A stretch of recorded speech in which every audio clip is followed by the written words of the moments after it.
प्रिय छात्रों, कैसे हैं आप सभी।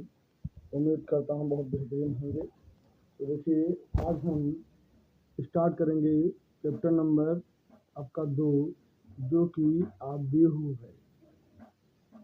चैप्टर नंबर 2 आव्यूह। आज हम समझेंगे आव्यूह से संबंधित कुछ बेसिक प्रॉपर्टीज की। देखिए, आव्यूह आपका इस प्रकार लिखते हैं, ये आपका इस प्रकार साइन बनाएंगे आव्यूह का। ये हमारा हो गया आव्यूह, ठीक है।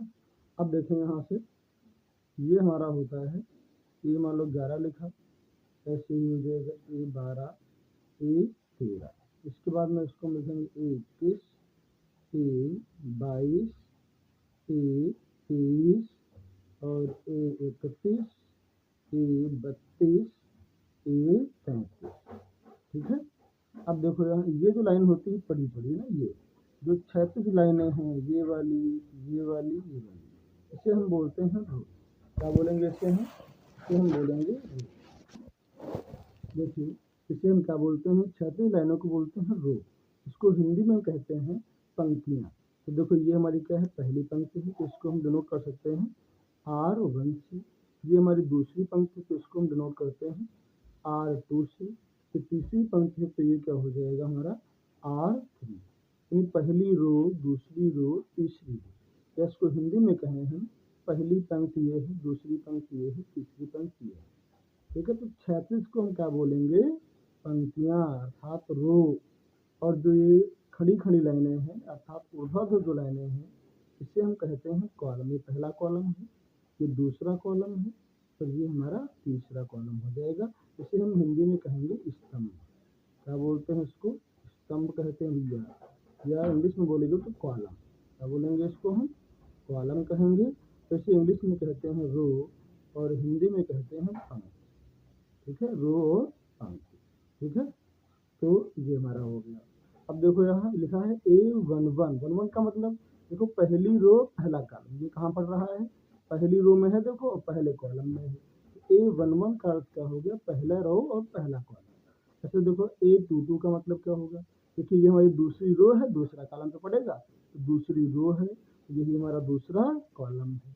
22 का मतलब क्या होगा, दूसरी रो दूसरा कॉलम, ठीक है। अब देखो यहाँ का 32 का मतलब क्या होगा, यानी पहला वाला रो होता है, तीसरी रो दूसरे कॉलम पे पड़ेगा। देखो ये तीसरी रो है और दूसरे ही कॉलम में तो है A32, अर्थात तीसरी रो और दूसरा कॉलम, ठीक। तो इस प्रकार हम ये इसको देख लेते हैं यहाँ पे। तो और इसके ऊपर डिपेंड हुए हम क्वेश्चन करते हैं, आप उन्हें बताने का प्रयास करेंगे।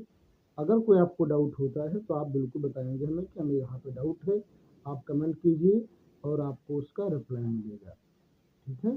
तो देखो यहाँ प्रत्येक दिन हम धीरे धीरे आपके सभी एनसीईआरटी प्रश्नों को हल कराने का प्रयास करेंगे। तो देखिए, अब आपका ये दिया गया है, इसमें कहा गया है पहले प्रश्न में कितनी पंक्तियाँ हैं, अर्थात क्या पूछा है, पंक्तियाँ अर्थात भैया रो, कितनी रो है। देखो यहाँ से, तो रो का मतलब क्षैतिज लाइन है, पहली लाइन ये, दूसरी लाइन ये, तीसरी लाइन ये, एक रो, दो रो और तीन रो।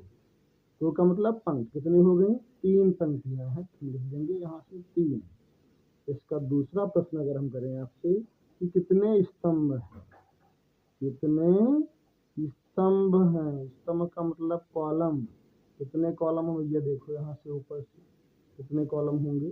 तो कॉलम आपकी खंडी लाइनें होती हैं, तो ये वाली ना, एक लाइन, दो लाइन, तीन लाइन, तीन लाइन आपकी है, तो स्तंभ हो जाएंगे 3। स्तंभों की संख्या क्या हो जाएगी, यहाँ से 3 हो जाएगी, ठीक।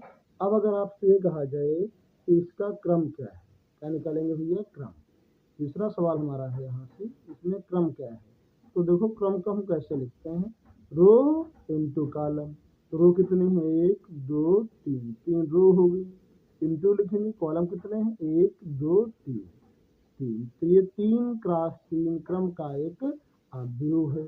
अगला हमारा प्रश्न क्या है कि कुल कितने तत्व हैं। तो देखो तत्व कितने होंगे यहाँ से, तो 3 इधर है ना, 3 ये 3 ये, तो 9 हो गए ना, ठीक। तो इनका हम इंटू कर दें, ऐसे मान लें कि 3 3 9, ठीक है। इसमें इंटू नहीं करेंगे भी, ठीक है। क्रम क्या होगा, 3 इंटू 3 का।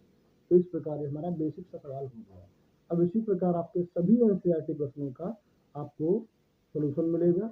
ठीक है, तो आप हमारे चैनल से जुड़े रहें, सब्सक्राइब कर लें, इससे हर वीडियो आप तक पहुँच सकते हो और आप उसका लाभ उठा सकते हो।